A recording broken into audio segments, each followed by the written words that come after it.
So, yeah, hey, how's it going, man? Going good. Going good, alright, yeah. You know how I'm feeling, man? How you feeling? I'm feeling on, like, any given day, I'm a 6 out of 10. A 6 out of 10. Yeah, like, not too high, not too low, just in that kind of mediocre range where, like, modern American life has brought upon us. Yeah, so kind of that, for me, that Yeezus range, for you, that Billie Eilish range. Yeah, that kind of makes sense. Like, you have your good moments, and then you have your not so good moments. I mean, that's life, man. That is life. Yeah, and, yeah, are you ready to talk about something else? I am ready to talk about something else. Are you ready to talk about some Spanish love songs? Hell yeah. All right, let's go, motherfucker!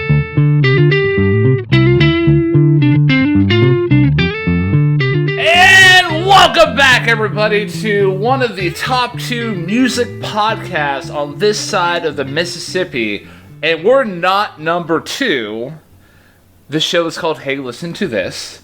And it's hosted by 2 dashingly good men who share the same last name. I am Ryan James Kearns. You mean middle name, right? Oh, shit. Okay, hold on. Let's try that again. No, I'm leaving that in. Ah! And I am Matthew James Durzick. We share the same middle name, you see. Yeah.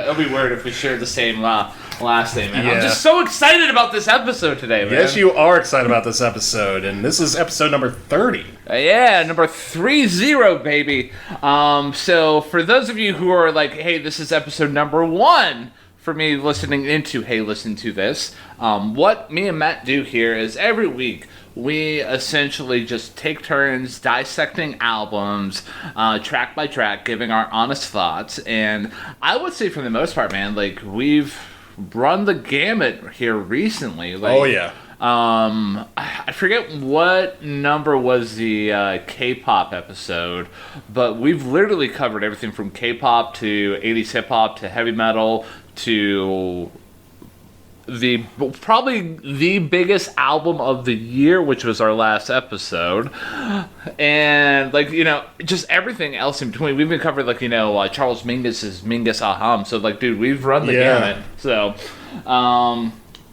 yeah, how did you feel about that Taylor Swift episode, man? Honestly, I think we did a good job with that episode, and the fact that we're still here recording this episode is obviously a good sign. Yeah. Our knees are still functioning. That's good. Well, I mean, as of yet, that episode has not been published onto the feeds. This is also true. This is why, if this is our last episode, we're going out with a bang. It was nice knowing all of you.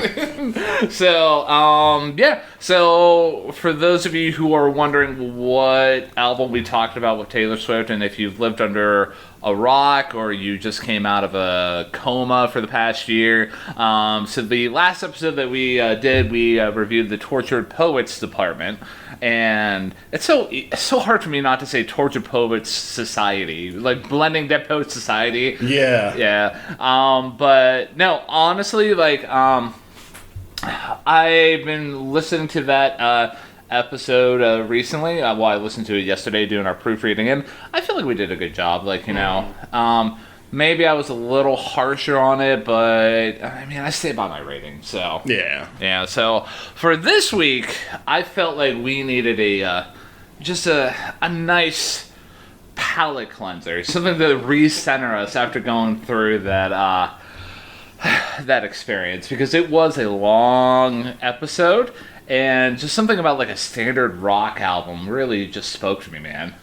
Yeah, and I'm glad you explained that, because I've listened to this album a couple of times since you made it our next episode discussion. Yeah. And the first listen, I was thinking, how the hell is this a palate cleanser? This is one of the most densely depressing albums I have ever heard. This is a palate cleanser? Yeah. Well, for me, it's a palate cleanser. Like, I get it. Sonically, it's a palate cleanser, but at the same time, it's just like, my God. Yeah, sometimes you need to be depressed to cleanse your palate, I think. That's fair. Anyways. So, not to turn this into a therapy session. This week, we are covering a album from one of my favorite bands called Spanish Love Songs. And the album is called Brave Faces, everyone. It was released in February of 2020. So right when everything was starting to hit the fan. Yeah, they had no idea what was about to happen, too. That or they had every idea. Yeah, they were like, oh, we have the inside scoop. We just need to make sure everyone was, like, prepared. And We made the soup. yeah. And this is a band that I've seen live twice. They were opening up for the Wonder Years when the Wonder Years came in for the anniversary tour of, like, not the Greatest Generation, but the album before that, the Suburbia, I've Given You Everything and Now I'm Nothing, and the Upsiders, I think that's the name of that album there. And, like, they did an excellent job. It was at that point that I realized that I really, really did love this band, and more specifically this album, because, like, as soon as I started to play, like, my mouth went into, like, full singing every word back to them. Mm-hmm. And the way I discovered this band is through Spotify Discovery Weekly.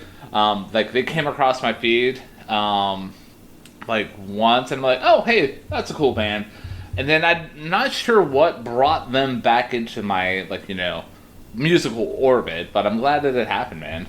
Oh yeah, and I am great that you grateful, I should say, that you have introduced me to them, because to me they seem like the sort of golden standard for the DIY rock band of the last 10-15 years, really. They have a really heavy sound, a very angry sound, but also a very not polished but very focused sound. They have the power and anger of punk, but they're more refined. And many of the great bands of our time are like that, whether we talk about The Clash or maybe like early Midnight Oil, like definitely like very furious angst, but at the same time, they know exactly what they're doing. They're not just like screaming into a mic and just letting things just fly around like nothing. Yeah, I absolutely agree, man. Like, when I was going through this album, like, I kind of realized that I was more attracted to the feeling and, like, just the lyrics and the vocals, which we'll get into. But, like, as opposed to, like, other rock albums that we've covered and other musical, past reviews that we've done in general, like, there's not been a moment... There wasn't really a moment here where I'm like, oh, hey, the bass is doing something really cool here, or the guitar is doing something really cool here. It's more like, hey, this is what the band's doing as a whole. Yeah. Which is a interesting challenge for me, but I think this is very much in my wheelhouse. So. Oh, yeah, it's definitely. So, for those of you who are wondering what is a Spanish love song,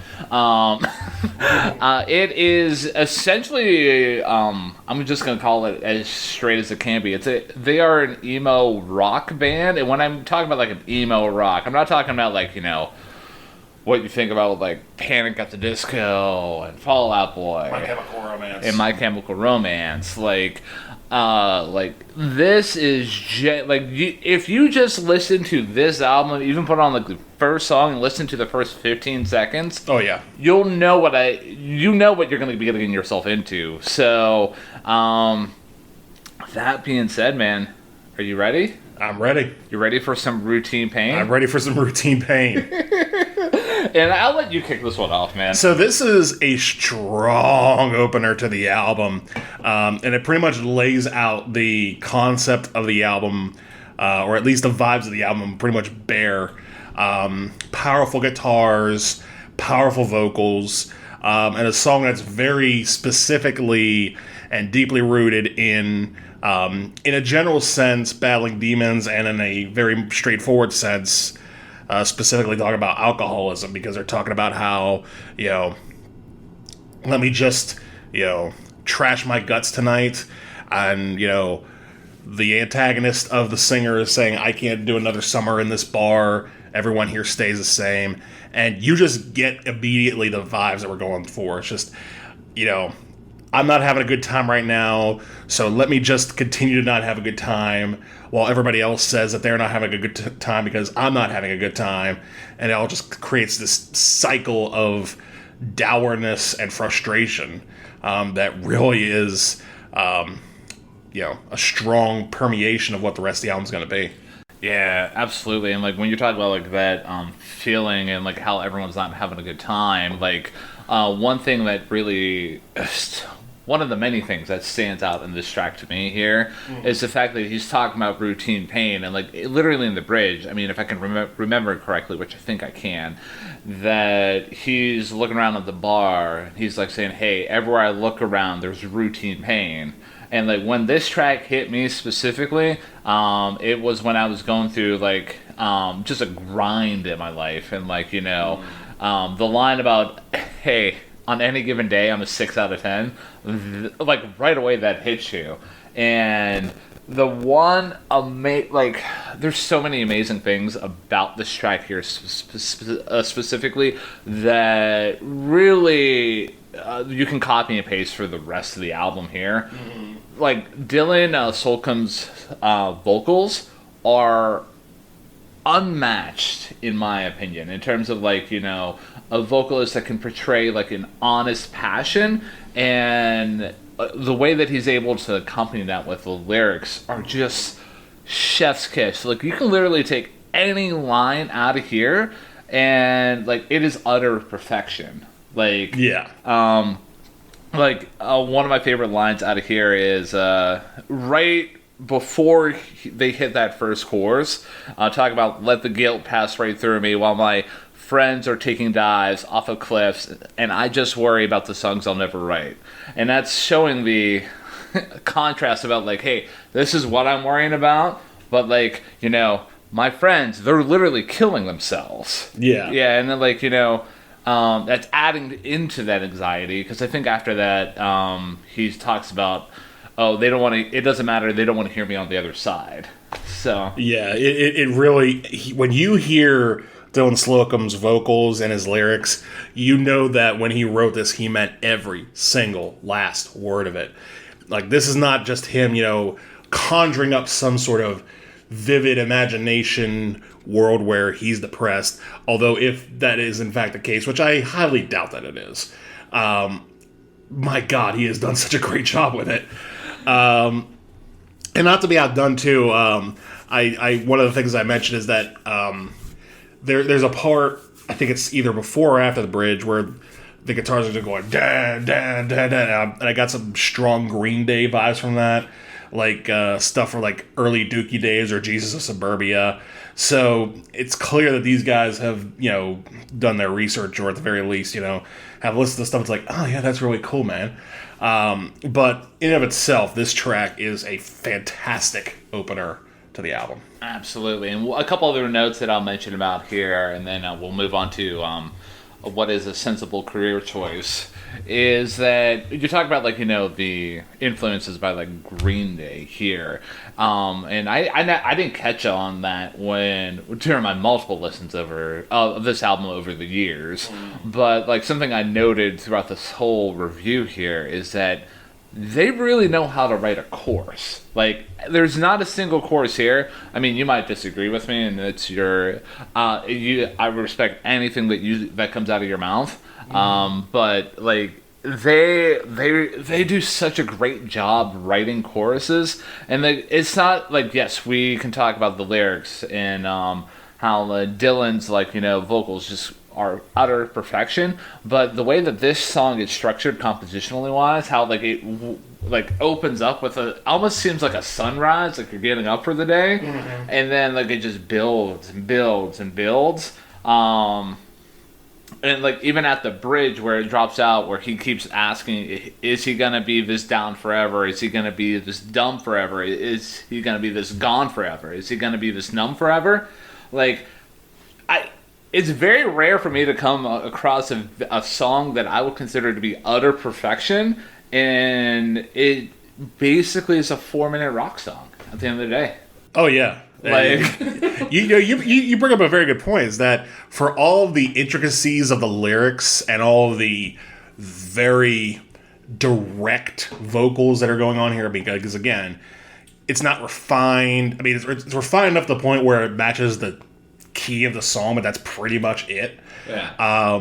Which in a sense is already a step above, that of like a Johnny Rotten or even a Joe Strummer, who got the most out of their limited range, but at the same time not necessarily impressing the astute, oh, they're not even singing on key.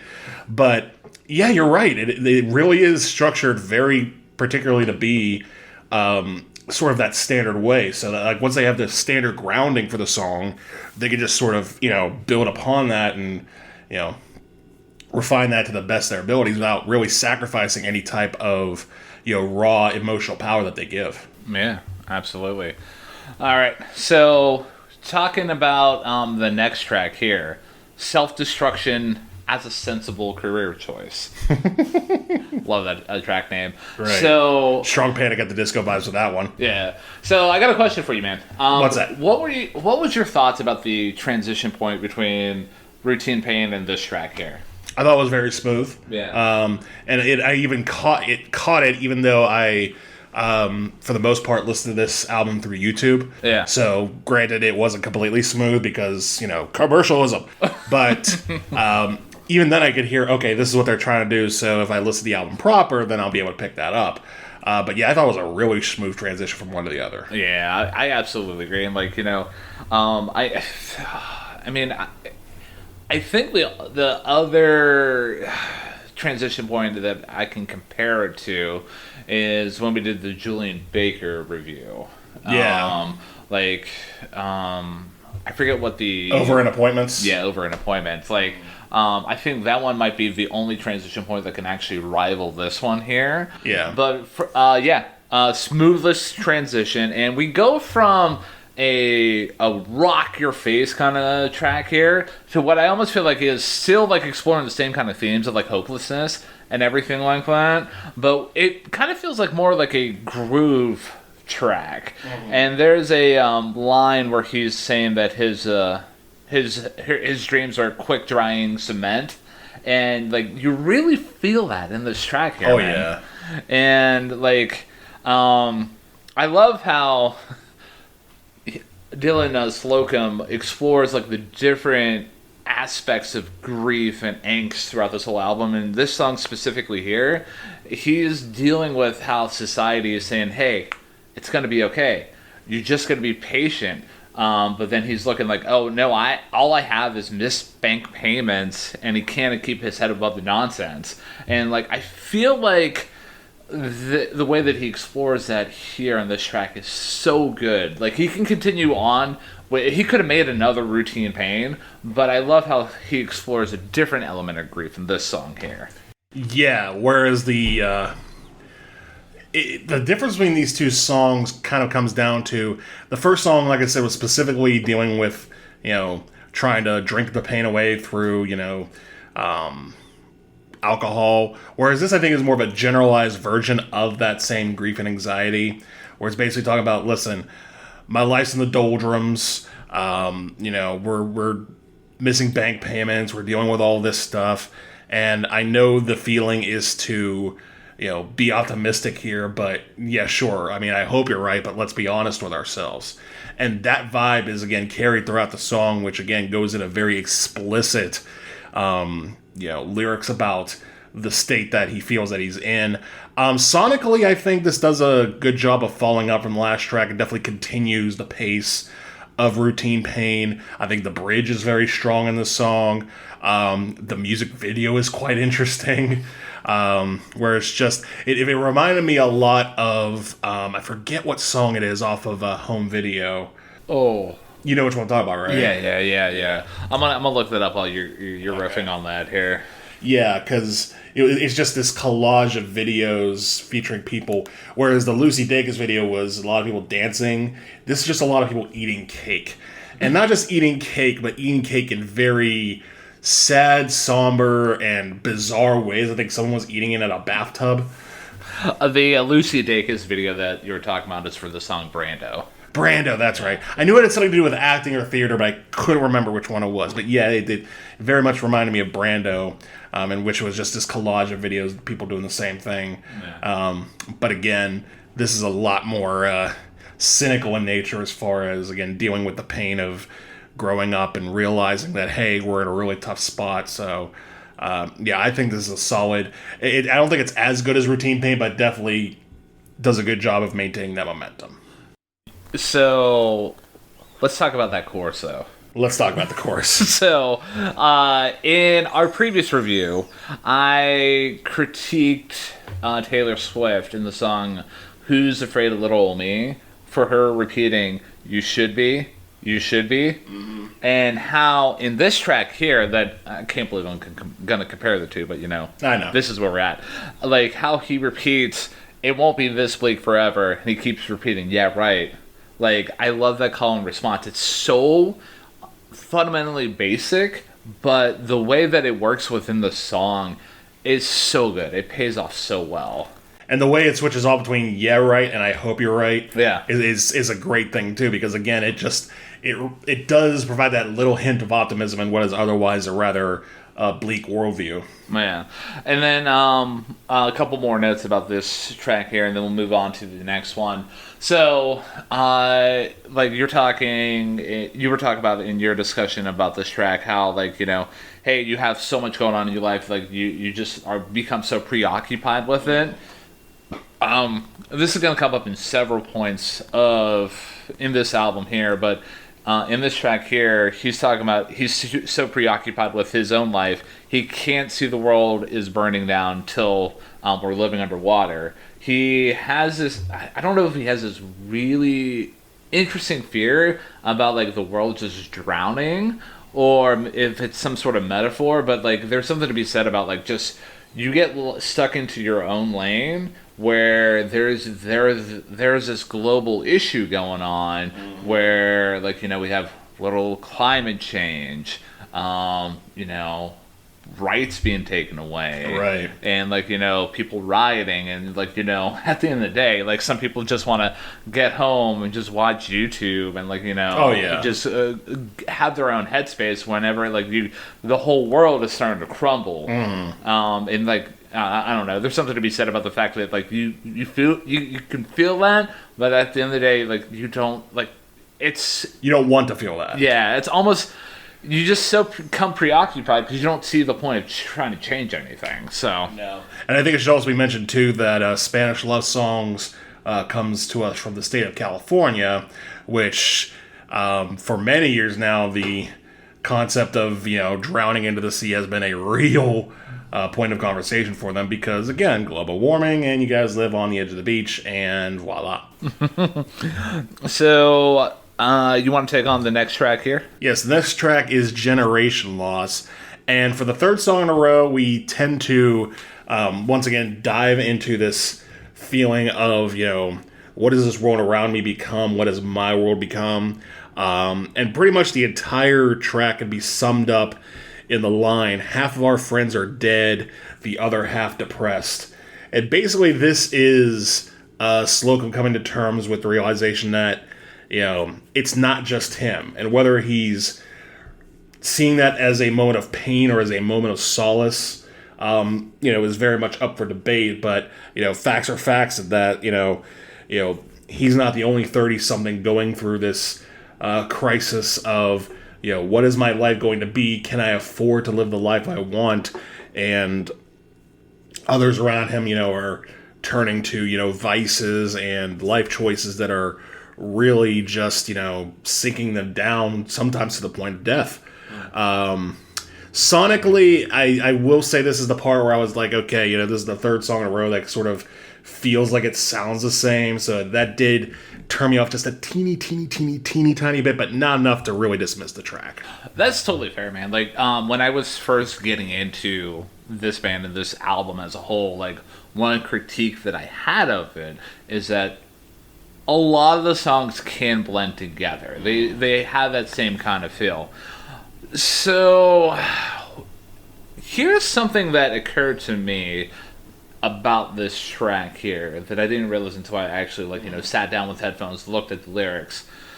So I'm gonna draw your attention to the bridge section. Okay. So keep in mind, so far we've talked about friends taking dives off of cliffs and this concept of people dealing with stuff, right? Yeah. So in the bridge, it reads, feel selfish that we still want you alive. The moral wasn't bad. Some people tried to understand, thought you were complaining, but we weren't listening.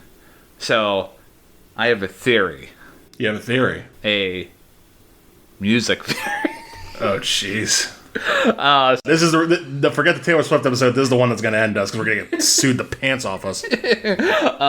But I feel like this song is about Dylan Slocum dealing with speaking from an experience about a friend who committed suicide. And you even think about how that lyric there, and even in the chorus, which hits so hard, it reads, "'Cause we're just so fucking tired of explaining ourselves, we throw a pill down our throats or throw ourselves into the ocean." And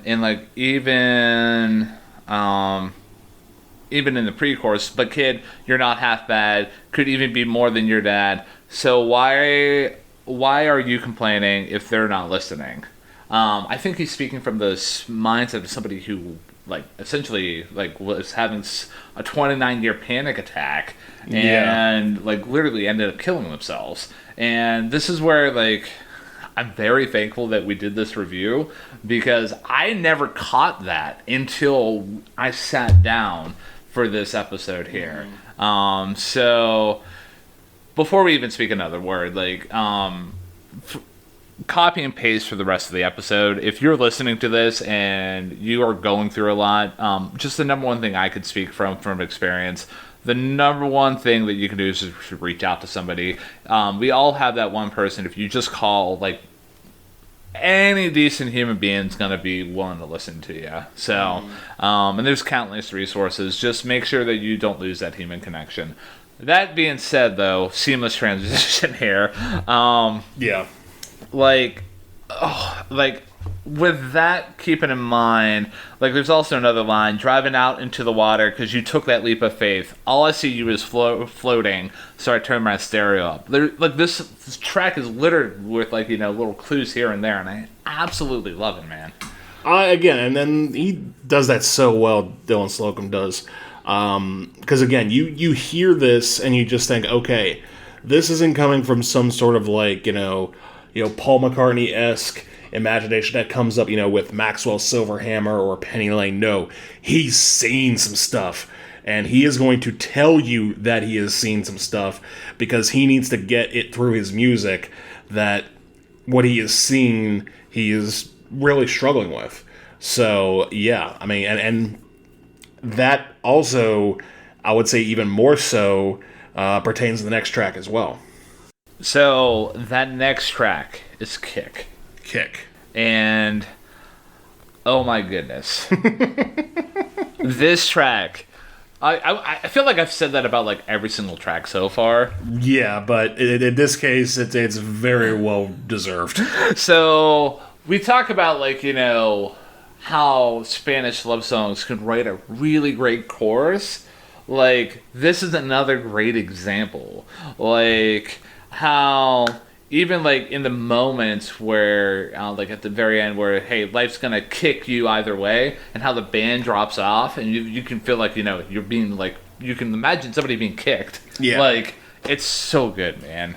It really, really is. I mean, first of all, it does change the key a little bit and sort of changes that feel, so that obviously is a plus.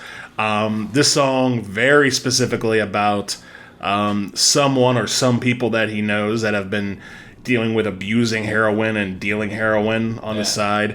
And I agree with you wholeheartedly. The hook is amazing. The vocal performance is amazing. It's a very straightforward but powerful song that talks about it in great detail without, again, sacrificing that basic format that, sort of in and of itself is a comfort. And I think that, just thinking about it literally just now, that is something that really does help these songs, is the fact that, they use that grounded format to sort of provide, a comfortable, palatable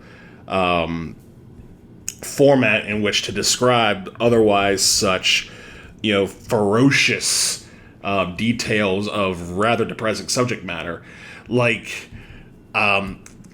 By comparison, I'm sure you're very aware of Heroin by the Velvet Underground. Yeah. So that song is a lot more it's very much in that same vein, but at the same time, does not really pertain to too much of the traditional pop rock composition, and just sort of, goes at it and says, okay, we're going to do 2 chords, and this is a song about heroin use. And it's just like, oh, well, this is ugly and also revolutionary, but also ugly. Oh, yeah. Whereas this, for as dark as the subject matter is, and as, again, relatively cynical and frustrated as the lyrics are, it does come across in a way that, the brain can understand from a primitive basis, so that once you reach that next level of trying to decipher the lyrics and what they mean, it sort of blends everything together.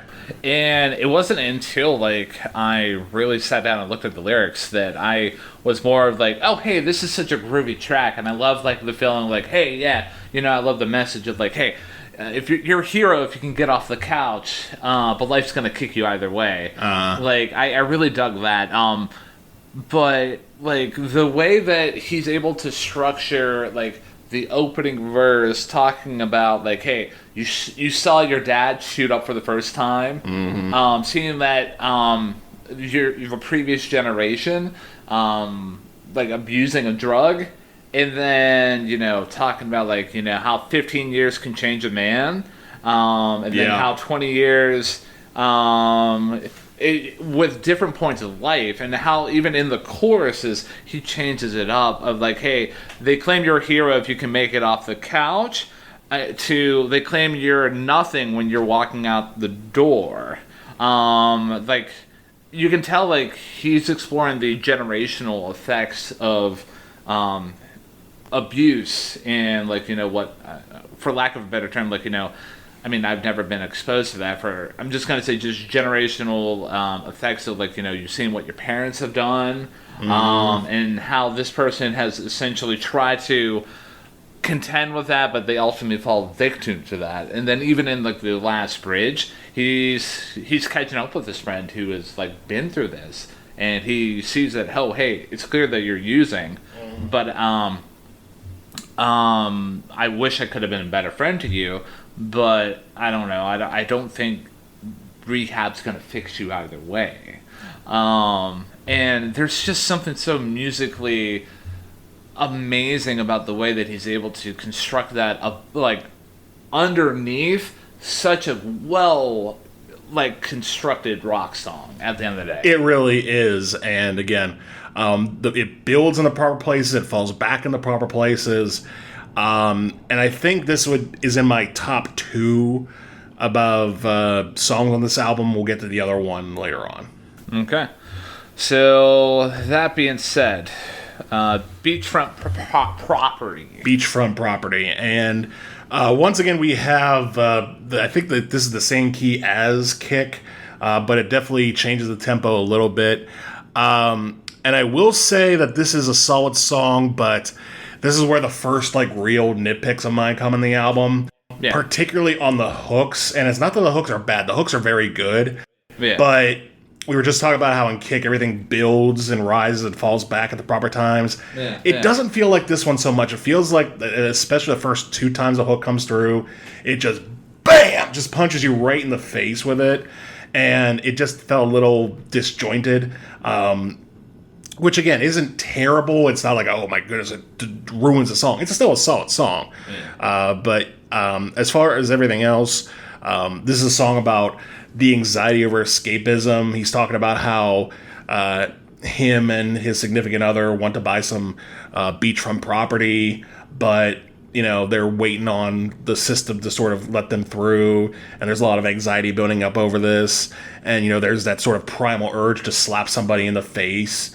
And, just sort of get your anger out over all of this and just be done with everything. And that, escaping to that level would be a lot quicker and easier than doing this waiting period. And that's sort of the vibe of the whole track. I think the bridges on this song are fantastic, particularly before it heads into the final, shouts of the chorus where it does fall back properly. Yeah. I do love the ending of the song, basically saying, who cares, we're already so tired. It's not my favorite track on the album, but it definitely is very solid and good. Your critiques are well noted, and like I mean, I think this track is like this track and another track towards the end of the album. Like, they were my least favorite tracks going into the review, but I've learned to get a different appreciation for them. Specifically with this track here, because you hit the nail right on the head. Like, this is about, like, just, hey, no matter what, everywhere's the same. Like, you might want to escape. You might want to escape to, like, Tampa Bay, Florida, and maybe win some Stanley Cups. Yeah, or go to a timeshare down in Destin. But like at the end of the day, like you're just transplanting yourself into a different situation, and it's just life as a whole that you're contending with. And this is even exemplified by him talking about how he hates the rhythm of our lives these days, and like the line about like, hey, I'm ducking in my seat because someone brought another bag into a movie theater. Like that kind of like a movie theater is supposed to be somewhere where you're supposed to sit down, enjoy a nice movie. You're literally just supposed to be focused on that movie. Mm-hmm. But like it's sad to say, like at least in modern society, like you can't, if you see something suspicious in a movie theater, you gotta be like aware of that. Like I love that dichotomy and like how he's talking about that, and like even in the bridge that you were talking about how. He's talking about I don't believe in God. Figured he'd be a better planner than this, and how that just smacks us with it. Oh yeah! At the end, it's so good. So this track grew on me. The nitpicks that I had, basically kind of washed away. But I totally understand and respect the nitpicks that you had, because like I had those at one point too. Yeah, I will say too that even though I stand by what I said about it, that the second time I listened to it, I was like, okay, this is a lot more pleasant than I realized. And like you said, that bridge just sort of pulled this track from the thoughts of, oh, this is just another Spanish love songs track. Like, no, this is another really good one. Yeah.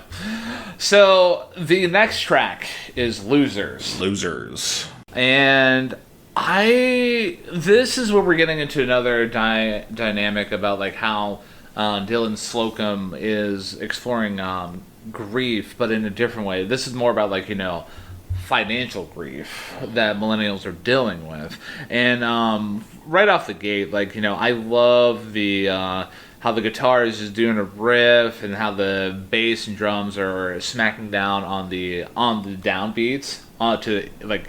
Kick off this track. I feel like it works out really well. Chorus is really good, and I love that the contrasting elements that he has, where he's talking about like my bleak mind says it's cheaper just to die, and then like the other one's just saying, hey, you won't do it, man. I dare you to. I love that internal monologue, and it's something that I mean.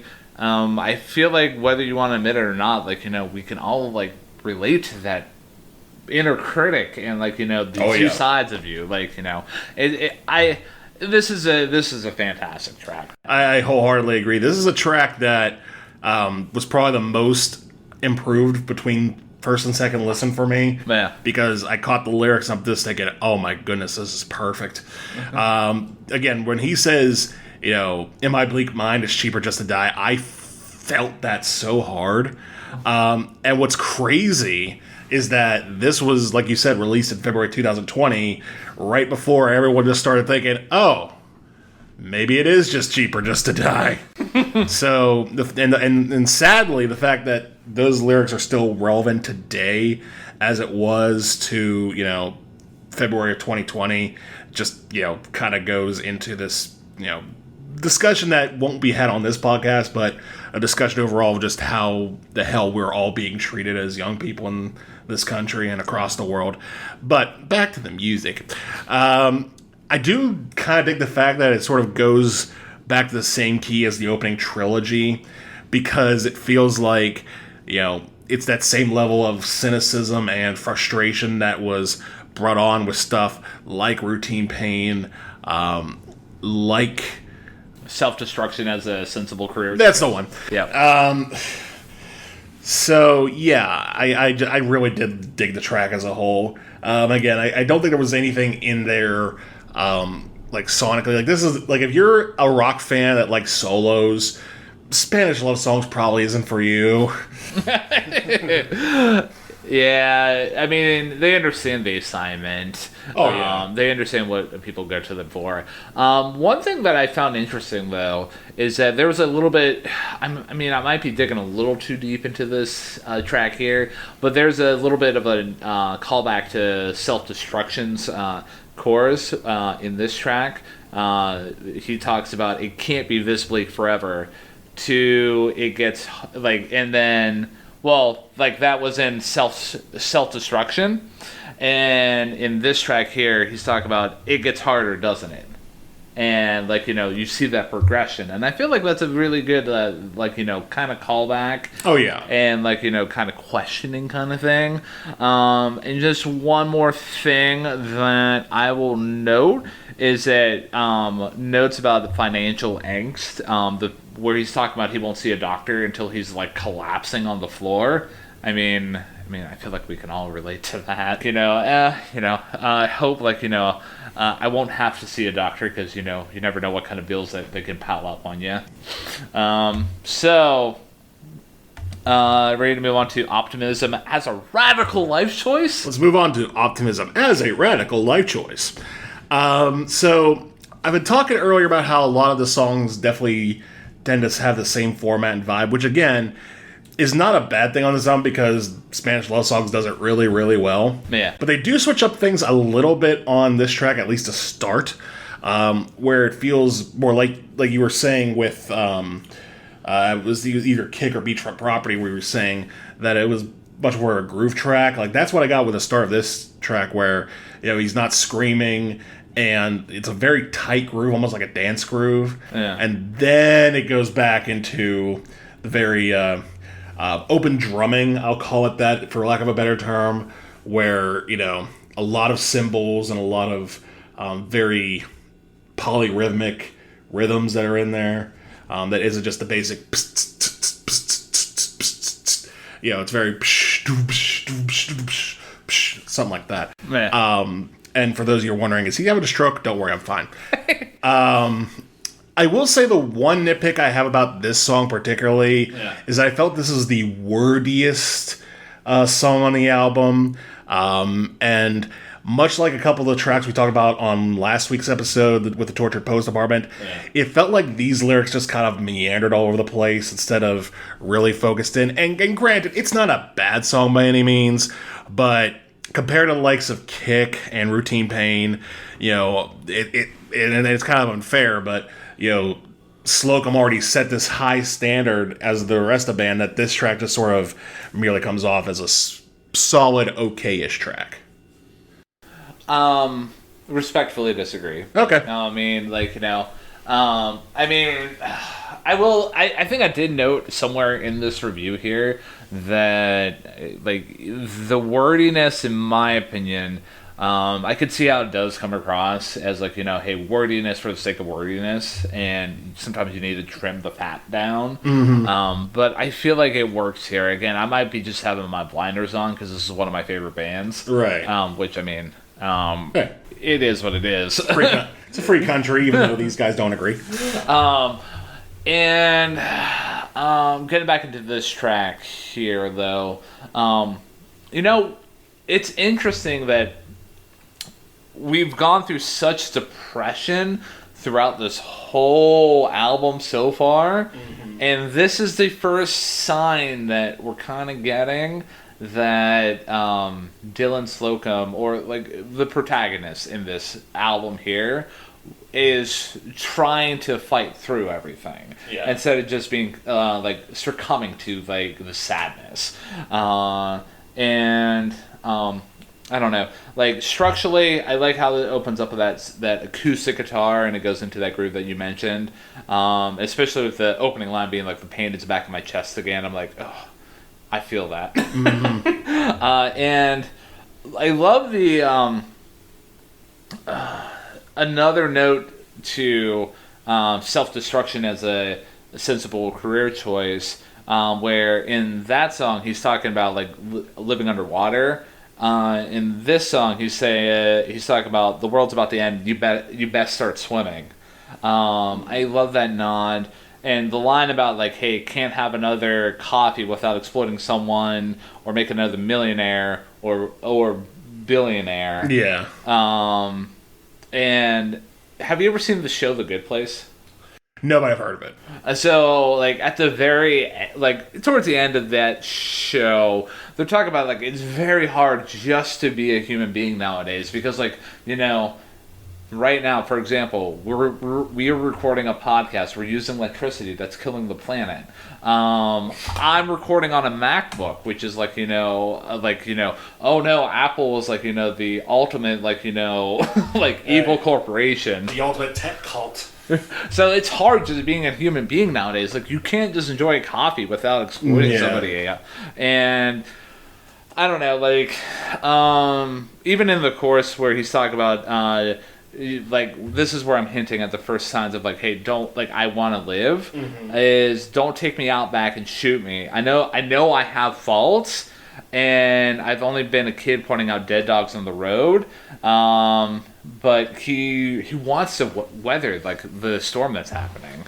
Yeah, and to go back on the criticism I had, I agree that all those lyrics are very good. Yeah. I do like the topic about can't buy coffee without exploiting someone, or don't shoot me. I'm just been pointing out dead dogs on the road. Like, all of these are great lyrics. It's just, to me, I felt like, especially again compared to the super high standards of Routine, Pain, and Kick, that it just feels like these are little short snippets of thoughts all congealed into one song instead of a conscious, flowing, beginning, middle, end type of song. And not every song has to be that. I'll admit that. But again, it just feels like within the context of this album, it just felt like it was, just sort of scattered as opposed to. But again, not to take away this, again, it only takes the track from great to okay to goodish. So, I mean, I will be honest with you. Your critiques are valid, though. I totally respect them. So, that being said, one thing I will say about the line about being a kid that's pointing out dead dogs on the road. Yeah. if I can remember correctly, according to my research, that's literally Dylan speaking from experience. On the tour bus, he's just I just felt it weird that I was pointing dead dogs out on the road. Oh yeah, no. I understand that sort of weirdness. I mean, because you sometimes you have that curiosity, oh, what's that? And there's a running joke with me and my girlfriend Rachel, where every time we drive over a bridge, she blurts out, "How many bodies do you think is buried at the bottom of this river?" It's like, Rachel, can we not right now? But yeah, I mean, overall, this track here, much of this album, if not most of this album, if not all of this album, in my opinion, is rather fantastic. I love in my head, I can compare this track to Self-Destruction as a sensible career choice to Optimism as a radical life choice, because, they both have that little parentheses. Yeah. And my last thought about this is that I think this track is necessary for this album. Yeah. Even though I don't think it's the best, I think it's necessary because, again, as we've talked about, all this album so far has been anxiety and depression and cynicism and, again, like you said, sort of this feeling of succumbing to the, darkness of the world. Yeah. And I think this track has to exist in order for the last track that we're going to talk about not coming across as pure and utter bullshit. Yeah. But we'll get there. So, the next track, though, is a sequel to a track that we had earlier. It is Losers 2. And, dude, we talk about a chorus that slaps so hard. I think the first time that this chorus really hit me is when I used to work, probably an hour north of here. Yeah. And, I was coming home, and after, a long day of work, and you hear, don't you know you were born to die poor, man? Don't you know that you're gonna do yourself in? And you always wake up tired? I'm oh... I relate to that so much. Yeah. And also, like, the way that, like, everything just comes together, it's so deliciously good. It really is. I love the start of the song. With the bass, has mid 2000s vibes. Song that came to mind immediately sonically was "Move Along" by All American Rejects. Yeah. I think the lyrics to this song are stronger than the predecessor of "Losers," which is saying something because those lyrics were fantastic too. Yeah. The one line in this song that really just like almost like made me ascend. Yeah. The cost of living means the cost to stay alive. No notes. Perfect.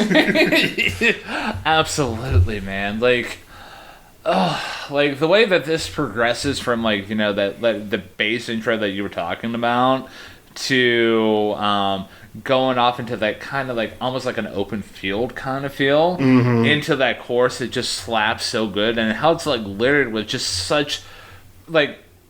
When we kicked off this review, we were talking about Routine Pain and how I said, like, you can literally take any single line here, in my honest opinion, and it is utter perfection. I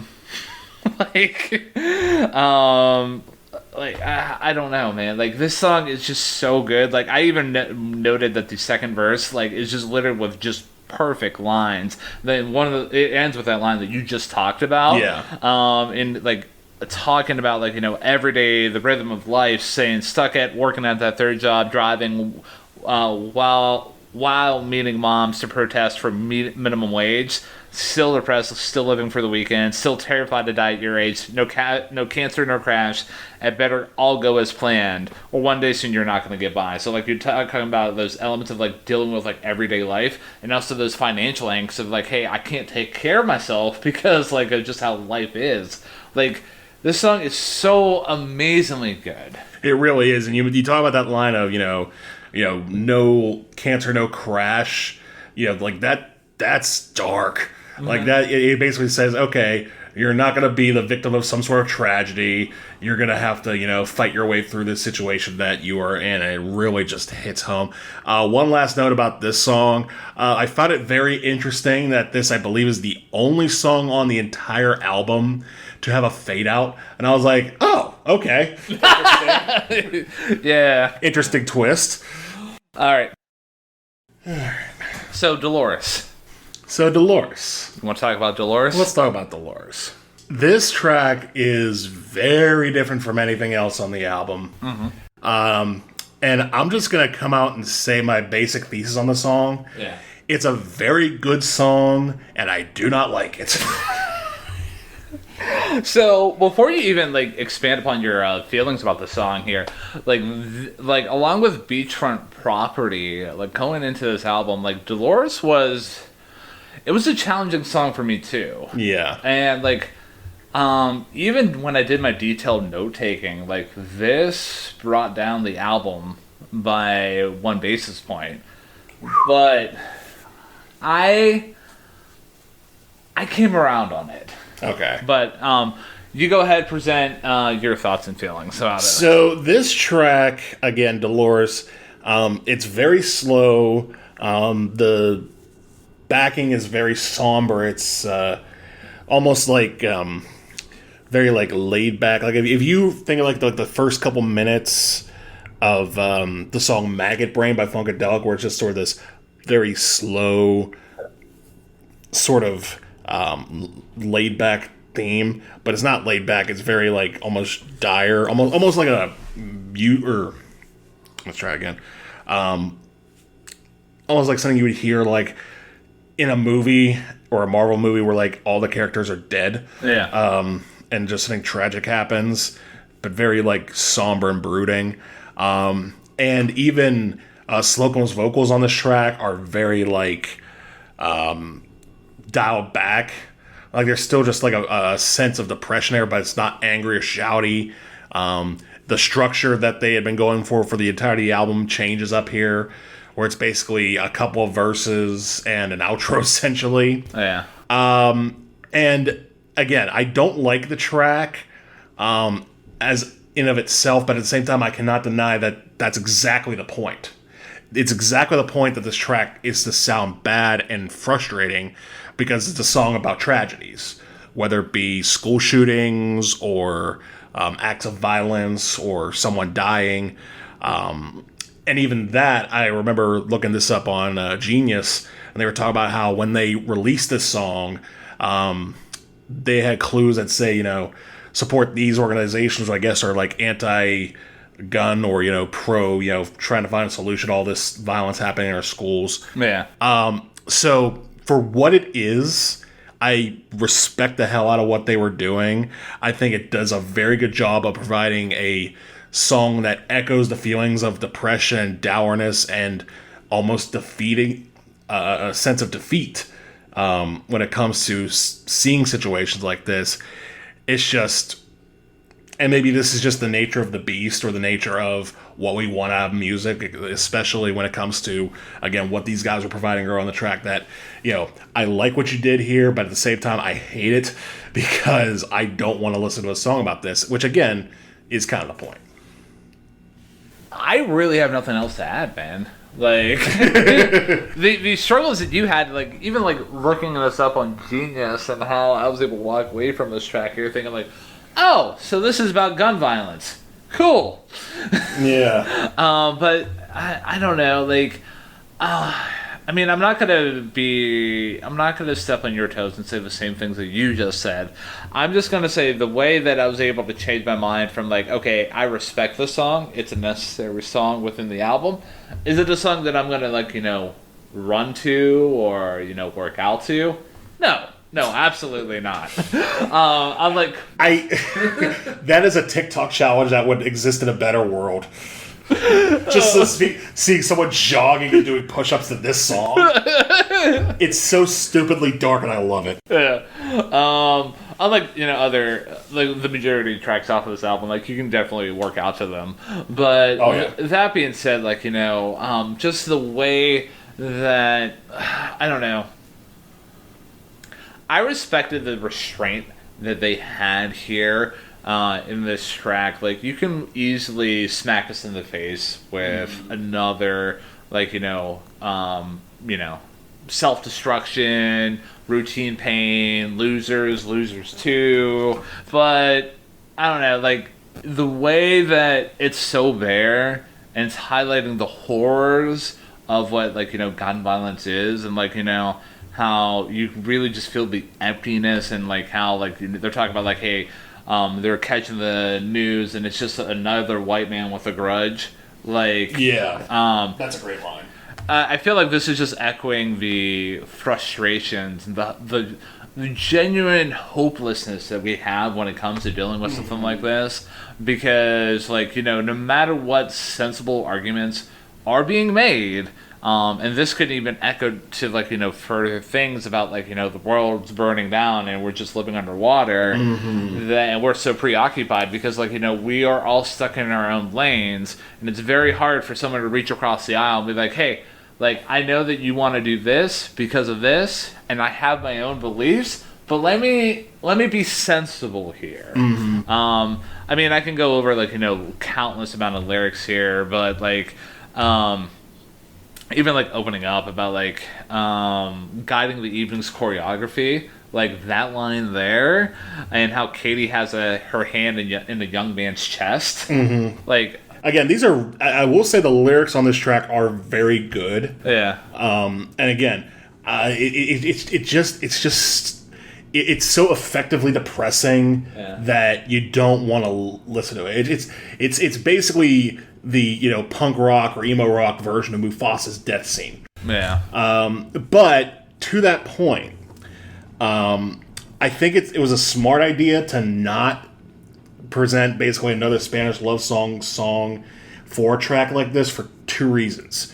One, it would be sonically disrespectful to the situation because basically by presenting a track with these lyrics with the same sort of raw, screw life and screw the system type of oeuvre that they had presented throughout the rest of the album, I think would basically be an admittance of, we're just going to sing about anything and everything with the same type of feel.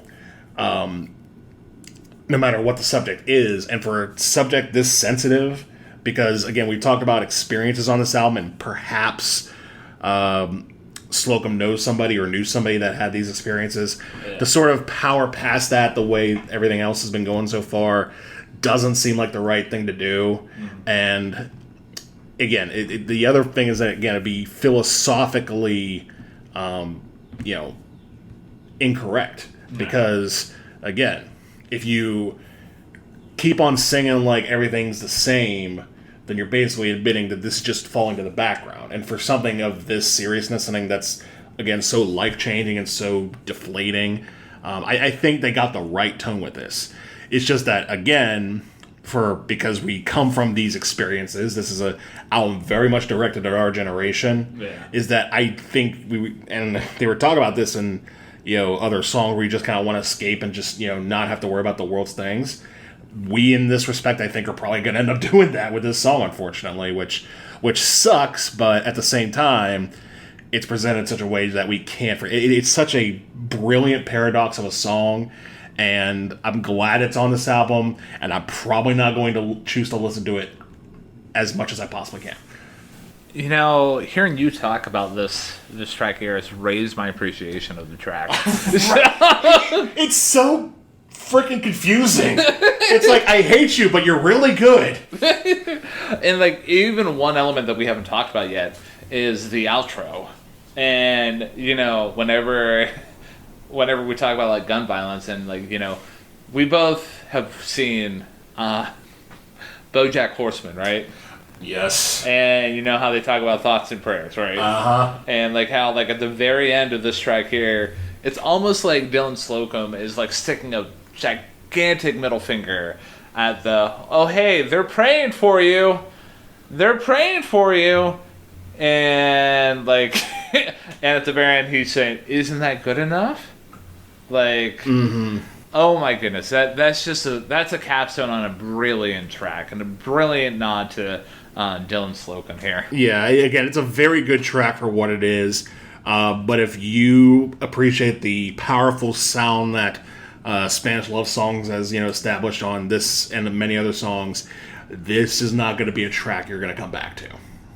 So, ready to finish off the album here? Let's finish off the album with Brave Faces, everyone. And we go from Dolores, which, I mean, we've done a really good job explaining, like, how desolate that sounds, to we just go whipped right back into the drive of this album, this track here, right away. Like, you have thudding guitars and drums that are leading off everything. And, like, the first verse is utter perfection, in my opinion, where he leads off with saying, sometimes I just want to vanish completely and call in sick from life. And, like, you have more themes about oceans on the rise, financial troubles that are really tying themes of this album all together in a nice bow. And dude, like, again, that chorus, though, how he's talking about, like, hey, fire spreading all over his skin, and burning down his life again. Yeah. Like, and the way that the instrumentation backs that, you can really picture, like, someone being caught on fire. Yeah. Like, it's so good. The one single, like, note I had about this song is that it's a song on the edge of tomorrow. Yeah. This is basically Slocum saying, okay, so now that I've done all this complaining, now what? Yeah. And he's basically come to the realization is that as much as I don't want to, as much as I talk about these things I don't want to deal with, life is going to go on. And the key line for me in this song was him saying, I swear to God I'm an optimist, which does two things. One, presents his, again, as cynical as it is, his view of, hey, if I didn't care so much about what I want life to be for not just me, but for everyone, I wouldn't be so pissed off and singing all these songs and putting these out on the record. That's number one. Number two, it verifies that the tone that he was taking with Optimism previously on the album isn't just pure garbage. Because if this had just been depressing song after depressing song, like imagine if Optimism wasn't on this album, it goes from Losers to Losers 2 to Dolores to this. You would not believe him for 1 second. You'd be like, you son of a bitch, you know, you do not get to play the Optimism card right now. But because of that, it sort of validates that, you know, for all the things that I've said, you know, I can be an optimist here, which makes, again, even though I thought it was a little haphazard, it makes the presence of Optimism necessary, and it validates this, and it puts a nice, strong bow on this package that, again, I think is a great album. So, even tying in more elements of how this track here wraps up themes and like really wraps up everything in a very nice bow. Again, I'm very thankful for the way that I've decided to approach listening to music for the podcast here. In that, I listen on Genius. I listen with headphones, Genius.com, and also it warms my heart whenever you talked about you looked it up too. I'm like, you were looking up this stuff. I'm like, oh my goodness, makes me so happy. Well, sometimes I will admit, like a lot of times when I'm looking up the lyrics as I'm listening to the song, I'll usually just Google them. Yeah. But sometimes, well, actually, for most of the tracks on this album, in the playlist that I got on the YouTube playlist, the lyrics were in the description, so I could just read along as I was watching the video. Yeah. But for particularly Losers 1, or just Losers, the lyrics weren't there, so I went to Genius, and once I figured out how to use Genius, like, okay, well, I'll just stick with this. Yeah. So, it wasn't until the bridge, it wasn't until, like, you know, we did this review, and like, I looked at the bridge, and I realized that the faint yells that you hear in the background, along with like the instrumentation, and it's all like centered around, Dylan Slocum in this song saying "Brave faces everyone." Like you hear different themes that have been sprinkled out throughout the whole album, like iconic lines of like it won't be this bleak forever. Yeah. And like, you know, various other ones that, I mean, I can go on and on about, but it's just so freaking amazing how that just ties it in together. And like, how it even ends with like, you know, you drop out the instrumentation, you just go with that drums, and how Dylan's saying like he doesn't want to do this forever. And hey, like, you know, we don't have to fix everything at once. We were never broken. Life's just very long. And it just says the title of the track. Like, that's just like, it's such a compliment to like what this whole album's brought together, and it wraps everything up in just such a perfect way. I would not do this any other way. Oh no, yeah, I agree, and it's funny too how, you know, this track and particularly the title of it is very omniscient of not just this whole album but just life itself. You know, brave faces, everyone. You're going to need a brave face to listen to this album, and you need to talk about some of the stuff on it, and you're going to have to be a brave face to go back out in the world afterwards. Yeah. So, we did it. We did it, man. We have some brave faces. Do we? All right. So, do you want to go first with your rating? I'll go first with my rating. Okay. I think this is a fantastic album. Again, a very straightforward album that really dives into a lot of the issues about being in your mid-30s in America, wondering, you know, am I going to be able to pay my bills? Is this world going to stand on its feet? How should I feel about all this? Should I feel about all this? Should I deal with it? Should I not deal with it? Am I going to start the revolution, or am I just going to succumb to the reality of what I'm in? It is a great album. I can't quite give it a 10 because of some of the things I said earlier about how a lot of songs seem very samey sounding, particularly on tracks such as Beachfront Property and I can scroll back up and just figure out what the name of it is. Self-Destruction. That, you know, it just sort of, to me, like a 10 album sort of allows itself to branch out. Like I'm thinking about, just off the top of my head, Blue, Mingus Takes Nation Millions to Hold Us Back, even though we haven't reviewed it. After the Gold Rush by Neil Young, that's also a 10. That, you know, it's able to branch out without sacrificing too much. It just felt like this didn't branch out quite enough for me to give it a 10, but I'm still going to give it a solid 9. It is a great album. So, it's going to be no secret what I'm going to rate this. Oh, yeah. So, I mean, 10 out of 10. No notes. No notes. But, like, no, like, what I'll say is, like, the relationship that I have with this album, and, like, it's thanks to this show that we have here, man, that I really just think, like, I really have thought, like, okay, what defines a 10 out of 10?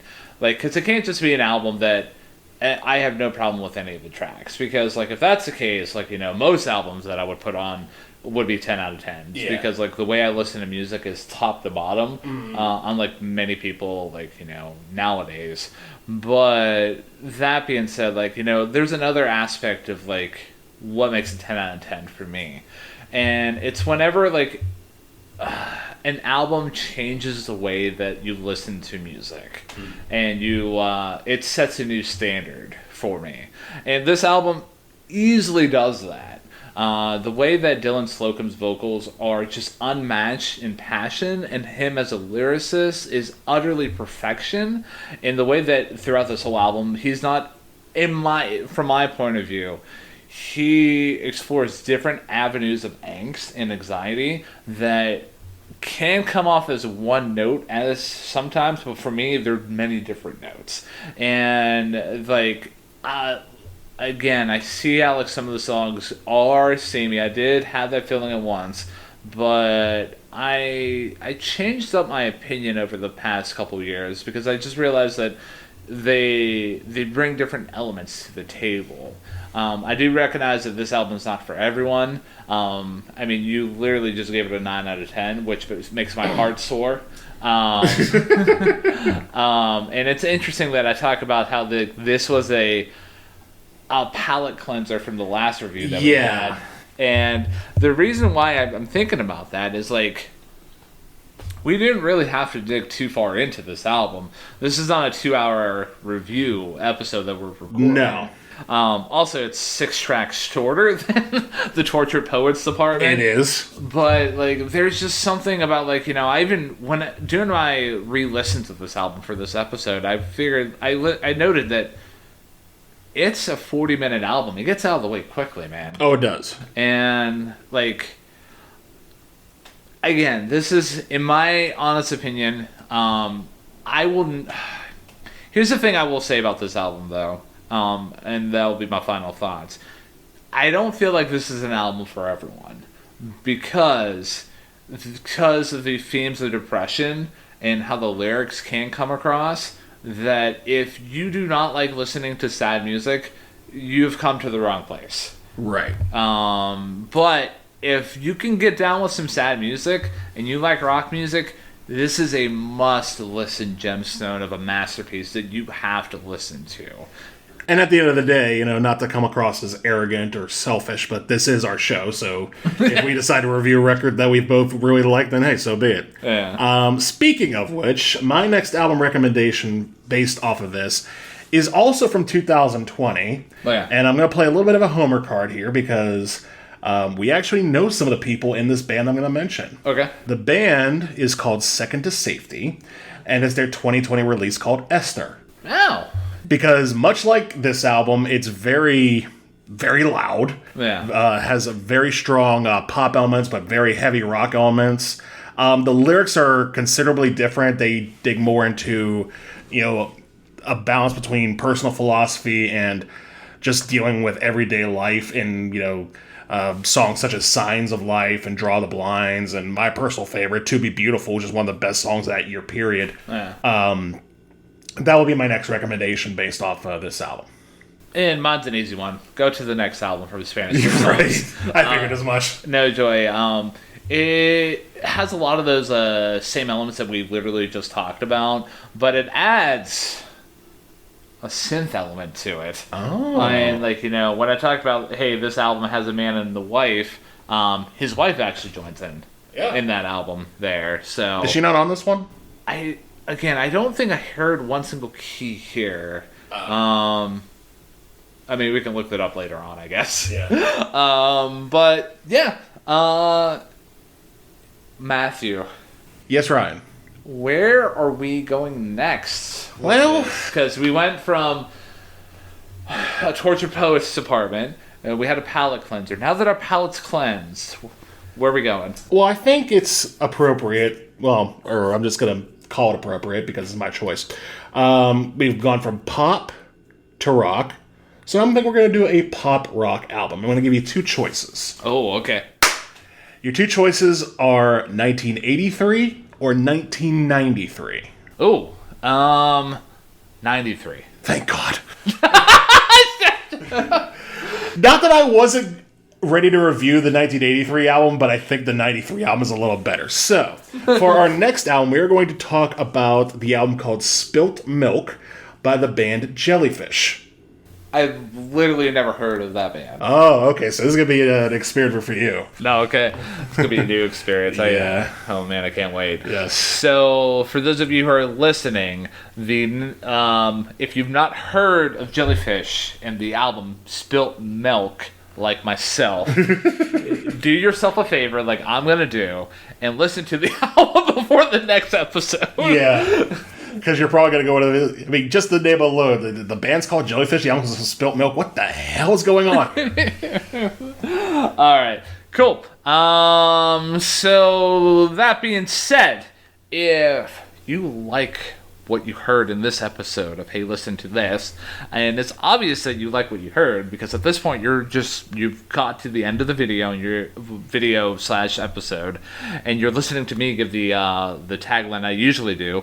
The best way you can support me and Matthew here is on that podcasting platform of choice. Give us a follow, a subscribe, leave us a positive rating, and share it with a friend. Share it with your friend's dog. That's an interesting statement there. And if you're listening to this on the YouTubes, give us a like. Like this video, subscribe to the channel, drop an emoji in the comment section of how you feel about this record and this review as a whole.